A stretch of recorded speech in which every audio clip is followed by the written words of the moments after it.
Good afternoon and welcome. This is the first in what is going to be a series of weekly videos that will happen all summer long.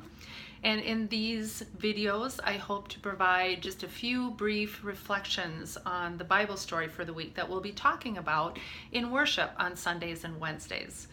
And there's two purposes in this. First, I know that summer takes us away on vacations and activities and all kinds of busyness. And so I'm hoping that these videos will be a way to help you stay connected to the faith community and to the stories that we're talking about in worship. Our stories this summer are a series or a set of series, and so it might be hard to miss a week and come back. So this will help you stay connected. And secondly, even if you're able to come to worship every week, I'm hoping that these videos will help you go a little deeper into the story or just give you a different perspective. And so we begin this week. The first of our series is on the Ten Commandments. And our first readings for this Sunday are Exodus chapter 19, verses 1 through 6, and chapter 20, verses 1 and 2. And for each of the 4 weeks, we'll also be looking at chapter 22 of Matthew, and Jesus sharing with his disciples what the greatest commandments are.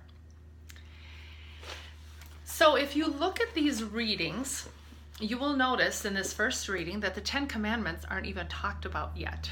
And that's because the importance of the commandments and the way they function and the meaning that we take from them rely on the context in which they're given and the things that happen before they're given. And so I want to give you just a really brief history of that.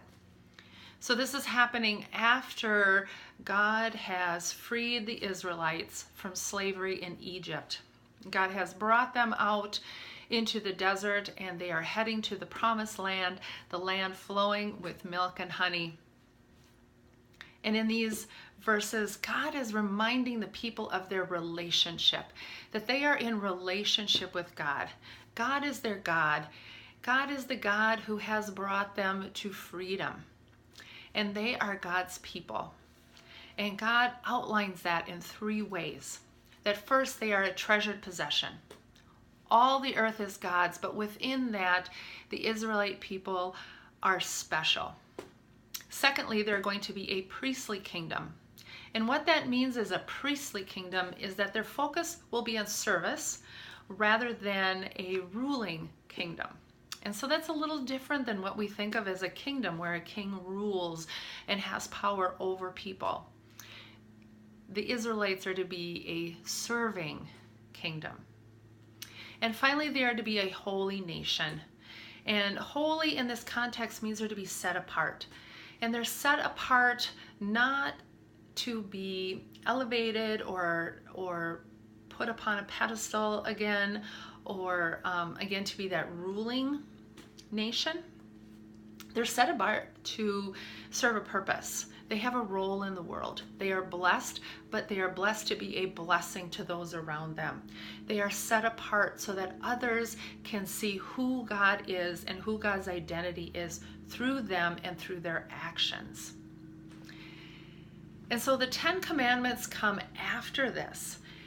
And they act then is in a way to help them understand how to be a set-apart nation.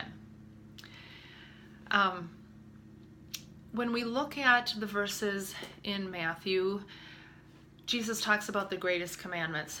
And they're summed up basically to love God and love your neighbor. And so the 10 Commandments function as a way for the Israelite people to understand how to do that. How do we love God? And how do we love our neighbor? And that's important to have that structure because they've been in slavery for 400 years. They have not had autonomy in a very long time. They don't know how to govern themselves. And so God is saying, now it's time for you to obey my voice, not the Pharaoh's voice, to whom you were enslaved. And I think this is really good news because I think so often we think of these commandments as rules or a measuring stick, that the better we keep the commandments, The more things we do right, the higher up on the measuring stick that we are, the closer to God that we are, or that they are a way for us to earn our relationship with God or to earn favor with God. What God is saying here is that we're already in relationship. That's already been established.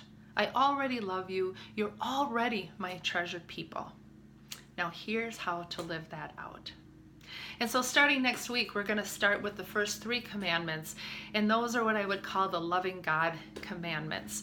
To not have any other gods before you, to keep the Sabbath, and to not take God's name in vain.